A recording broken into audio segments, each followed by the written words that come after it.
Alright, welcome back. I completed Suicide because it's just a basic spy mission. I don't know why it wouldn't be Toll Stodge that they want you to do, because that is indeed where Vor is. So we're going to go kill Vor and get those extra credits, and then we're going to complete the Junction to Mars. Yeah, this should be trivially easy. Very, very fast. Because we're even stronger than the first time we fought Vor, and I think he has a slight level bump, and I think he scales while he's on this node, but that's really not a big deal. I'm just gonna speed myself as fast as I can over there. I did not go back and get mobilized yet, so I'm gonna be going a little slow. Ugh, it feels very slow. Like, to be completely honest, I was playing as XTL earlier on like my main account where I have a maxed Firewalker. Oh boy! Oh boy, it's a lot different. The movement speed is very, very different. Like, I know on the cards for like Mobilize and Firewalker and all that stuff, it says 20-24%. 20-24% is a lot more than it seems like it is. Like, to be completely honest, it's like a game-changing amount. Like, it's the difference between 100% strength and 200% strength on Volt whenever you're looking to go fast. It's big. And it's mostly because you're bullet jumping so much. And like, I know I'm not always like doing optimal like roll movement and like stuff like this and all that, but you know. And I don't even think I had my Exalted Blade the first time I fought him, so that, you know what, I'm just gonna Exalted Blade down these guys, and then nothing is really a match for getting Exalted Bladed in the nose, so. And these things get auto-blocked because I'm using Exalted Blade. So he heals himself up a bit again, and I'm knocked over, and he's dead. Goodbye. But yeah, that gives me the Vor Sigil, the Cronus Blueprint. All that stuff is great. So now we have the Cronus, which is another melee weapon that I can build. And I believe that has, like, almost nothing as the requirements to...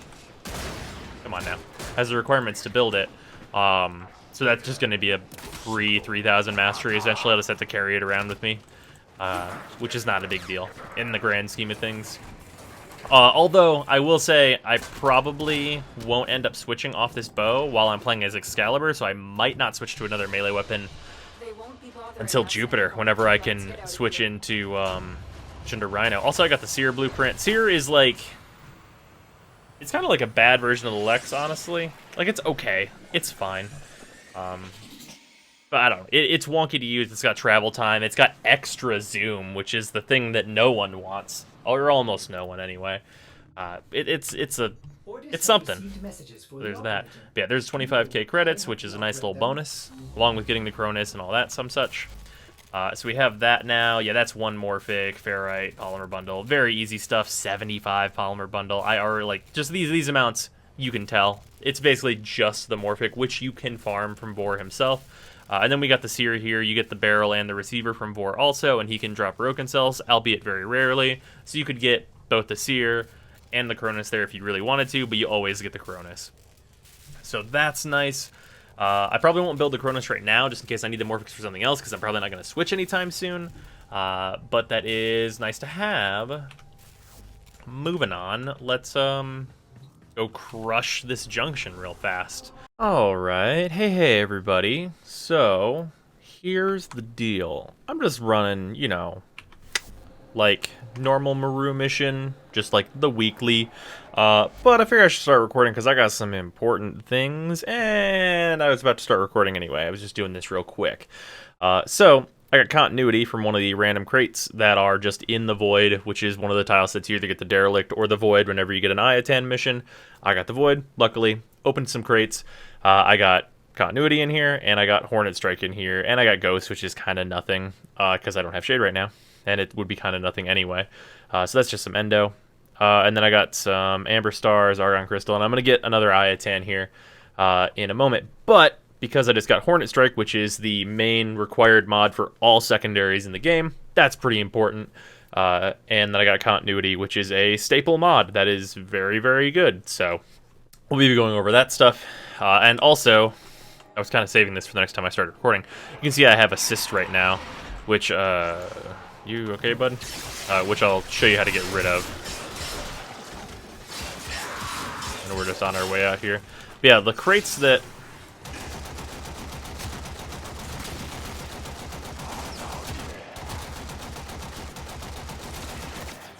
Should be some in here. The crates that I got this stuff out of are these. They're just everywhere in the void, and sometimes you get mods out of them. Like sometimes resources, sometimes mods, sometimes just credits. But there's always something in them. And then be wary though, these ones explode. So there's that. But yeah, those are good to open. And the reason I was going around opening them on purpose is because rage commonly, not commonly, but like pretty often it feels like drops from those, and that's where I'm planning to get rage from. So that's why I was like just going around breaking crates while I was here. But I just got my sculpture for the week. Continuity and Hornet Strike are really, really good gets from this mission. And I need to level Hornet Strike immediately. And Continuity, for that matter. So there's gonna be some endo breakdown happening. And now we're back in the relay. Let's get out of here.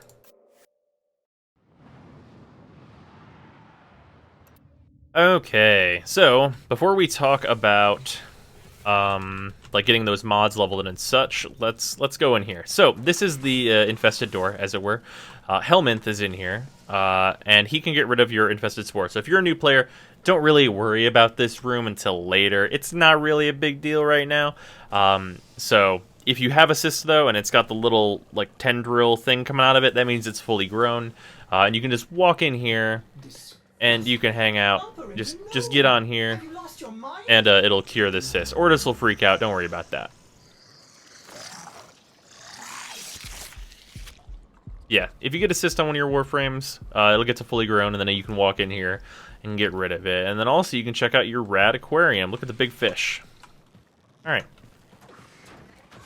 Yeah, once you leave though, if you don't have a cyst, you won't be able to go back inside. Until you get Nidus, which would be much later on. But anyway, let's talk about breaking down mods.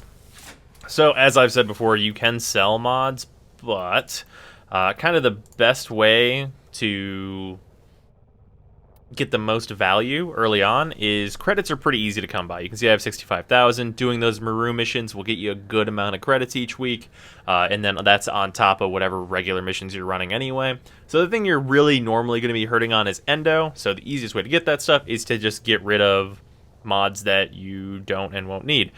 So I'm going to go through and we're just going to get rid of a lot of mods that are either bad or that you just won't need in general. So let's get started on that. Ammo drum, pretty worthless. Extra pressure points, once you have one that you're leveling, just get rid of any extra ones. Blunderbuss will keep at least one of. Pistol Gambit will keep one of. Already leveling a Vitality, don't need these lower level ones. Revenge, if you build Shade, you'll get an extra copy of this, so just get rid of them whenever you have them. And then level it like one level whenever you get Shade, so you don't get rid of all of them. Actually, it won't let you get rid of the last one, so don't really worry about it. Chilling Grass we'll keep Incendiary Coat, Heated Charge for pistols. I think I already have one that I'm ranking already. Charge. This is like the unfortunate part of this. They have to check this stuff. So we'll just keep it to getting rid of useless things. Reflex Guard is worthless. Rush is not a mod I would suggest you put on, but you don't have to get rid of it. Broken Fast Deflection, just drop that stuff. Magazine Warp is pretty worthless in general. Blunderbuss, you'll get a bunch of these, and you're not going to be using Blunderbuss unless you have a Vacor Heck. And you won't have a Vacor Heck unless you're like MR12, so probably just get rid of these things. Reflection is worthless. Piercing Hit is pretty much worthless, so is Rupture. Rifle Aptitude is worthless. Trick Mag is worthless. Pistol Gambit's great, don't get rid of that. And then we do have one Heated Charge already. Slit Magazine is pretty much worthless. Perpetual Agony is pretty much worthless. I have 2 Furies. And then, will it warn me which one's in what? No, don't worry about it because I have 2 of them. Parry's pretty much worthless.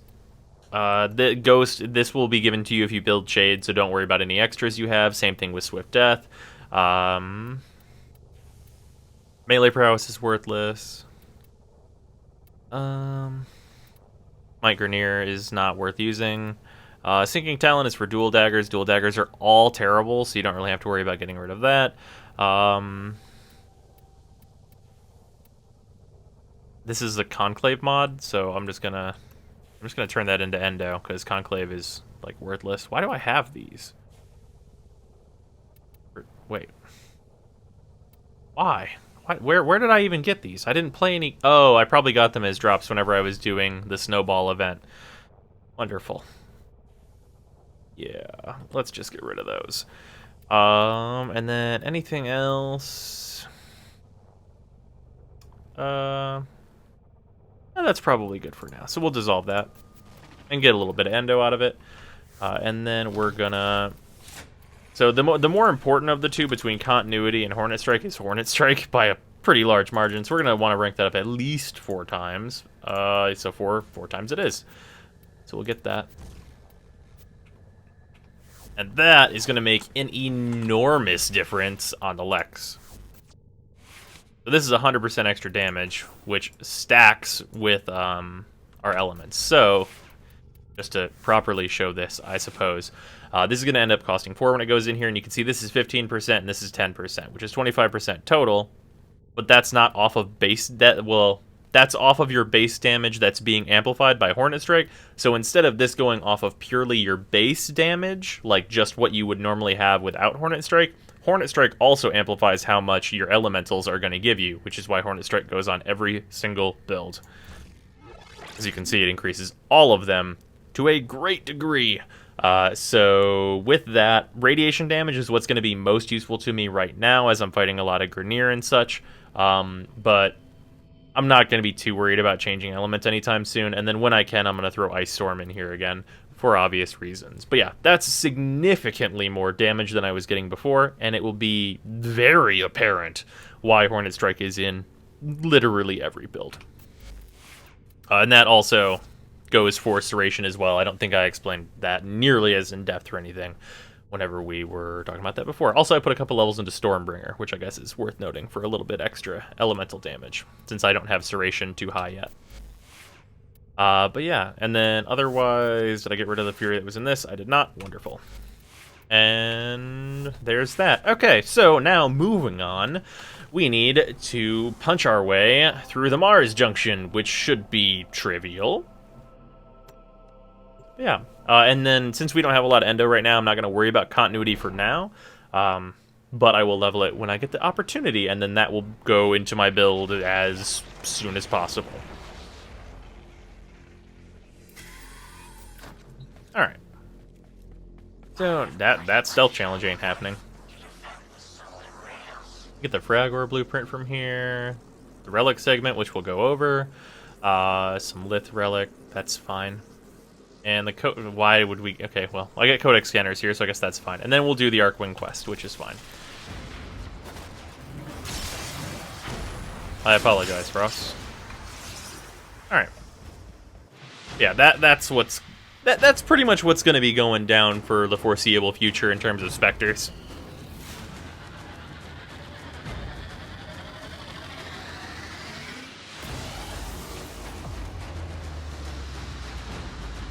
Yeah, now we can move on properly. I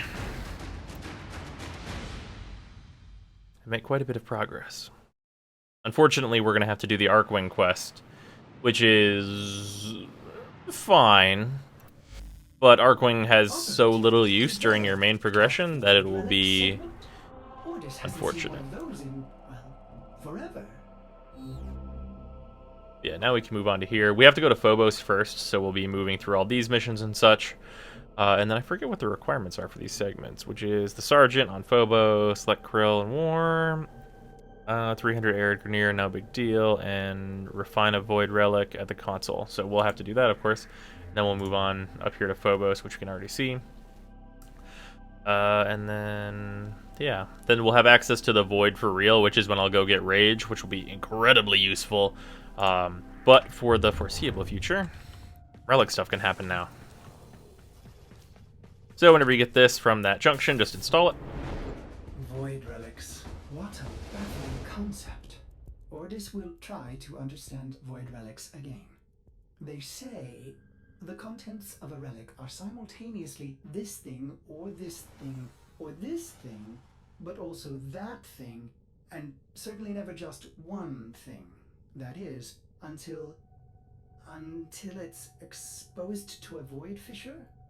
And at that point, all the possibilities collapse, each one falling away until the relic cracks open and exposes one singular thing. Then, against all tenets of logic, that thing becomes the only thing the relic ever contained. What a load of... Ordis prefers known quantities. Thank you very much. Okay, so to explain that in, like, regular, what humans say, basically, you're going to have relics. This is how you get prime parts, and if you're just new to the game, I'm sure you've heard of primed weapons and primed warframes and all that some such. What you need to know is, for the most part, primed warframes are generally pretty much just cosmetic upgrades, although there are some cases like Volt Prime where his slight benefits are a little more than slight. And as for weapons, weapons are like the main deal. That's where you have like a lot of power in general. Say, for example, the Paris Prime, very, very good bow. Ragor Prime, probably like, we're talking like top 15 weapons in the game, stuff like that. So this is where you can get those pieces, and you can turn a lot of these pieces into platinum by opening these relics up, and all that. And basically, in terms of refinement, so you refine these by spending your traces here, and you get a cap of traces based on what your master rank is. I have 200 because I'm a master rank 2. You start with 100, I believe, and then it's 50 per. Yeah, that sounds correct. So I have a possibility of having 200. You get these from running void fissures, so you will get them by farming for these things in general, or by cracking these open. And you probably really shouldn't worry too much about like what you're cracking open if you're a new player, because literally everything you could possibly break open will be good for you. But, side note, it is very, very important to note that your void traces are not only used for relics. So, using them carelessly on relics is not what I would suggest. Instead, I would very much suggest that you use them on derelict keys. And to talk about derelict keys, we need to go to the dojo, and that means that we're gonna show the dojo and all that. So this is my dojo, this is my clan and all that. So now we're gonna go through all of what these are, I suppose.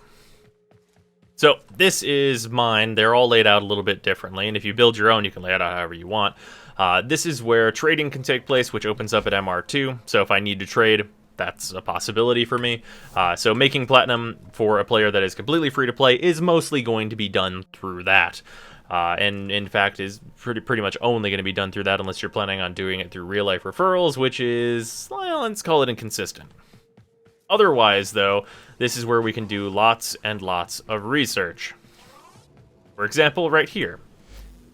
This area, provided your clan has researched all these things, is where we can get Banshee, Nezha, Zephyr, Volt, Wukong. I believe there's one more. Is it only those? I guess it is only those. Yeah, so Banshee, Nezha, Zephyr, Volt, and Wukong. 5 Warframes are all here. You can just pull their blueprints out and then build them. Early on, if you want to, Nezha is like kind of like Rhino. So if you're looking to build one of these, Nezha is like a faster Rhino if you're looking for that. Actually would kind of suggest that early on if you're looking for that. Also, once we get into Arcwing stuff, this is where you're going to be able to get the Amisha, the Itzel, and the Elytron. The Amisha is the best Arcwing, so if you're going to go for any of them, I might suggest that one in particular. Other than that, don't worry about these things for now. And then there's other weapons in here that you can get, such as, let's see here, what's a good starting out one, I suppose? I think aren't they in here? Oh, there they are. The X-Stilettos, these are really good machine guns early on. I would very much suggest, because this for some reason does not tell you what like these are made of, if you're going for a specific weapon, go to the wiki and look up what actually makes the item to see if you already have it. But early recommendations for this kind of stuff, X-Stilettos, pretty good. Their primes are one of the best weapons in the game right now, and the regular versions are totally fine. Other than that, the Sybaris, if you like burst rifles, is very good. Stuff like that. And that's just one of the labs. That's the Tenno Research Lab. We also have the Infested Research Lab, which will have a variety of weapons here. None that I would maybe recommend right off the bat, since these can be a bit expensive and a little bit harder to farm unless you have a lot of planets open. And then moving up on our left, I believe is the Corpus one. No, this is the Grineer one. We have a bunch of Grineer weaponry you can build. The Merlock is very, very good. We'll probably get that. And then there's some Arcwing weapons and such in here as well. And then we have the Corpus Lab, which has many things in here as well. The Static Core is very, very good. If you have the resources to build it, I would highly suggest the Static Core. And then, other than that, what we're actually here for is at the Tenno Lab. What is it actually called? I guess it's called the Aroken Lab. Yeah, here we go. Didn't know what we had called the teleporter. So this is the unfortunate place where dragon keys go. So you should get one of each of these. And this is what they cost to build. Almost nothing. These cost 500 credits, so come here once and get each of your blueprints.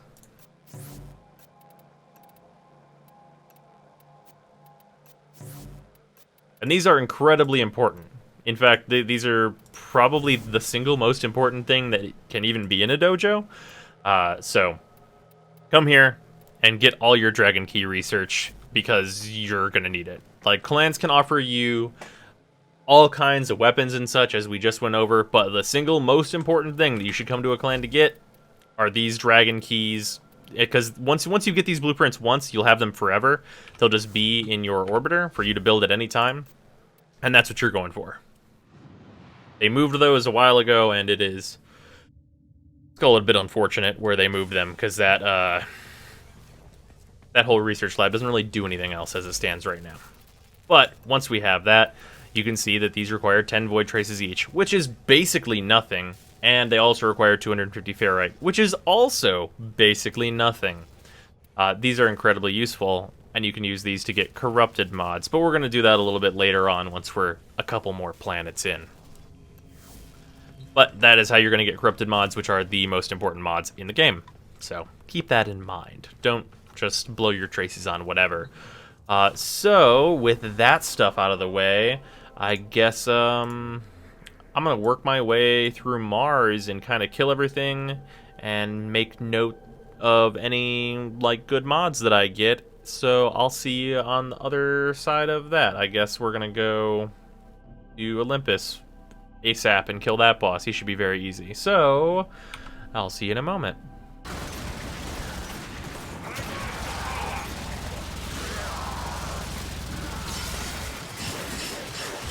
Are you fucking joking? Are you fucking kidding me? Did I just get fucking Tranquil Cleave? Is this am I being fucking punked right now? What the fuck are my drops? Why is this like this? I mean, I have Tranquil Cleave now. That is one of the best stances in the game for one of the best classifications of weapon in the game, so I guess I know what melee weapon I'm going for fucking next. Fucking wow. Man, that's a wow. I mean, fine, I guess. I just know what direction I'm taking at this point, I suppose. So that is not the... Wait, is it? No. Wait, is it? I think it's the rarest stance for Nikanas, I believe. Nikanas are a good classification or weapon. They're just katanas. And that is a really good stance for them. Although, to be fair, all of the stances for that weapon are really good. I like one of the other stances a bit better than that one, but that's the immediate runner-up. So, getting that as a drop just tells me that, yeah, I'm going to be using Nikanas. Basically, is what's going to be happening there.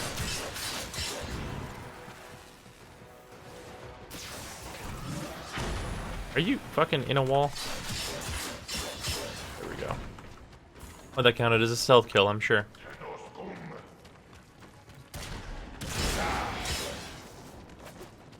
And my partner has 10 reactants, so that's wonderful. Means I'll get a choice of one other... hey, Morgalium. Nice.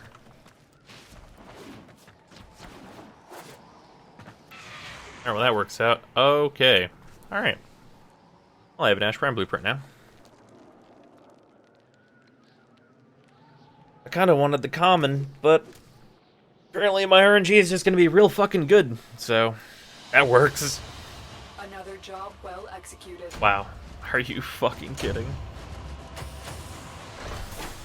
Oh, man. That wasn't even on my radar of things to build right now, because I didn't think I was going to get a stance soon enough. So, plans gotta change now.